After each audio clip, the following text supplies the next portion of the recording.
Hello. So what is going on, guys? It's Triple G here, back with another Biomutant video, and today we're going to be talking about 5 things that the game doesn't really tell you very well that can make dramatic differences to how you play Biomutant. Guys, if you enjoyed this video, please consider subscribing to the channel or join us over on Twitch. We stream 5 times a week, and otherwise, let's get straight into this video. So again, this is going to be a spoiler-free video. This is going to be about tactics and some of the things that you should look out for along the way. We are going to reference a couple of pieces of gear, so just be wary of that, but it is nowhere near any kind of spoiler or that kind of thing. You're just going to see what potentially some things look like. So the first thing that we're going to talk about is the actual combat and move sets. Now the move sets are in the Wung Fu menu, and as you will go through, you will see that you have all these different inputs to do different types of attacks, all from basic melee to ranged combat. And as you go into ranged combat, you can see what different input sequences will give you different move sets. Okay, so you're wandering around the wasteland and you find yourself a new gun, and all of a sudden you equip that new gun and you realize that actually this gun is not a pistol, it's a rifle, or this sword is a crush item instead of something else. So if you go into the close combat, you can see here you have crush, two-handed, dual wield, one-handed. These have their own sets of move sets, and this is where it gets kind of confusing and complicated. What you want to be doing is you want to be doing combat with 3 different sets of moves so that you get your super Wung Fu state up as much as possible. You want to be going 1, 2, 3, boom, I'm in my super. While you're in your super, you are very, very, very powerful. You will be able to take out multiple enemies at the same time with using some of the super moves, and you can also kick them up into the air and just lay waste to a single target enemy.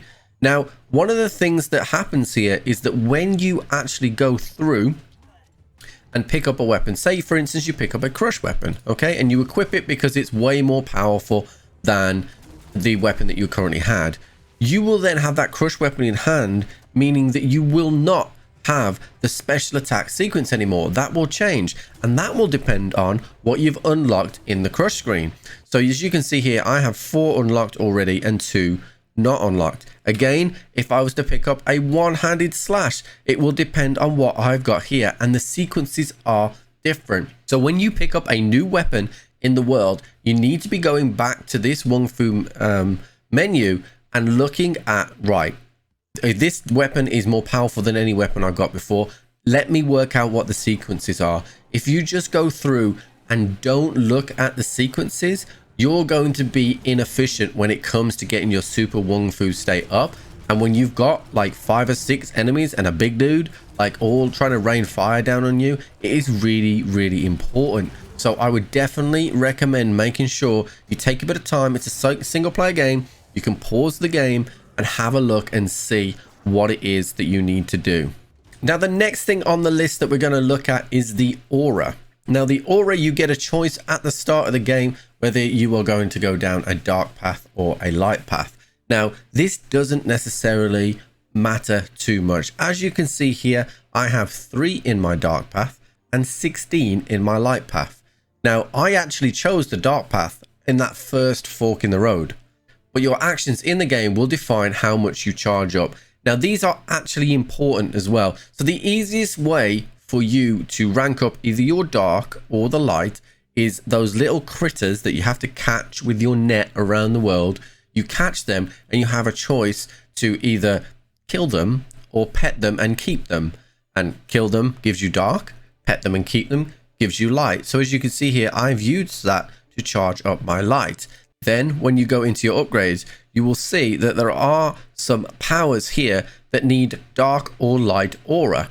So once you have got that to level 30, you'll be able to unlock this power here under the psi powers. Now, obviously, you will still need to have collected the amount that you need to unlock the said perk. But once you are up here, these items look like they are significant upgrades to any of the psi powers that you currently have at the start of the game.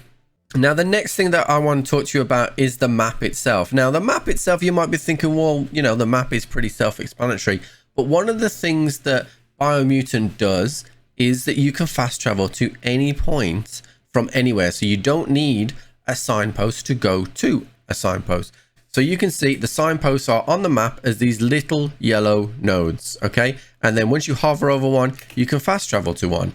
Now, the one thing that I do recommend doing, which is why this tip is in here, is that if you see one of these signposts here, you need to walk up to it. And I won't spoil the animation that he does, but it's very funny. And make sure that you get it. And that will mean that you can traverse the map really easily when it comes to later on when you're cleaning up side missions and when you're going to collect other things. Some of the side missions do require you to go back and forth a little bit. So it is nice to have these fast travel items around. I have walked a lot of the map though, particularly in the beginning, because there were lots of caves that gave me lots of really good loot. The next thing that we're going to talk about is the suits itself. So the wonderful thing about Biomutant is it has areas where if you go into them without the right equipment on, you are not going to be able to survive there. You will lack oxygen, you will take too much radiation damage, you will be too cold. So there are these suits scattered around the map. But don't worry, there is a quest associated with them. So as you can see on my screen right now, if I go to my journal tab, you can see here it says tune the ping dish to locate the oxygen suit. And then you can see here, I can go over. Now, I don't want to go into too much into the mission because of spoilers, but it is a nice little side mission which will allow you to do one part of it in step 1, fight a few enemies, etc. And then in step 2, you will go off and find the oxygen suit in this case. Now, you will need these in order to explore the map fully. So your completionists out there, you're going to need these. I would recommend you go and get them early, because then there is nowhere that you cannot go and you won't have to return back to areas later that have been cut off by these biological hazards. The final thing that I'm going to suggest you do, and that is keep pushing forward and exploring. Now, this kind of sounds like self-explanatory, but there is a reason for this. The closer I got to the center of the map, the more mirages that I saw. Now, mirages, if you didn't know yet, are the abilities so that you can unlock your glider, your health node, for your little automation, and your damage booster for your automator as well. So you're going to want to get these as soon as possible. The fastest way that I found to get those is to actually travel to the center of the map. Once you travel towards the center of the map, the big dude, as you can see here on the screen, will turn up. You walk over to him, you'll replay a memory. Bear in mind, you don't have to win this memory, it's just take part. If you get killed by the dude, it's cool. And then you will then get a choice between 4 at the start. Choose whatever you want, you know, the health, the damage, the glider, whatever it is you need, and then carry on moving forward. These will help you in combat in particularly, but the glider is just a lovely touch to help you explore this what is a beautiful world. Another thing that I want to touch on very quickly is the crafting system. Now, the crafting system can look a bit fiddly at times, but actually it's way more open than you might think. So you can craft a new, say, for example, melee weapon here, and you get to select from anything that you've picked up.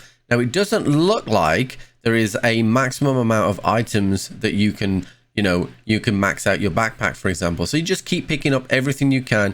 And as you can see here, you can, pick up whatever you want and then just start to combine these items together.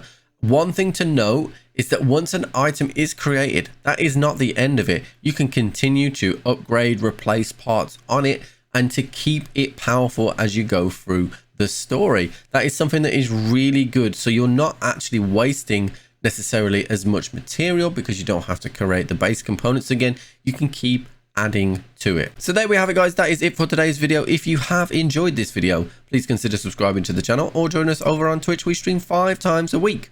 And otherwise, I'll catch you on the flip.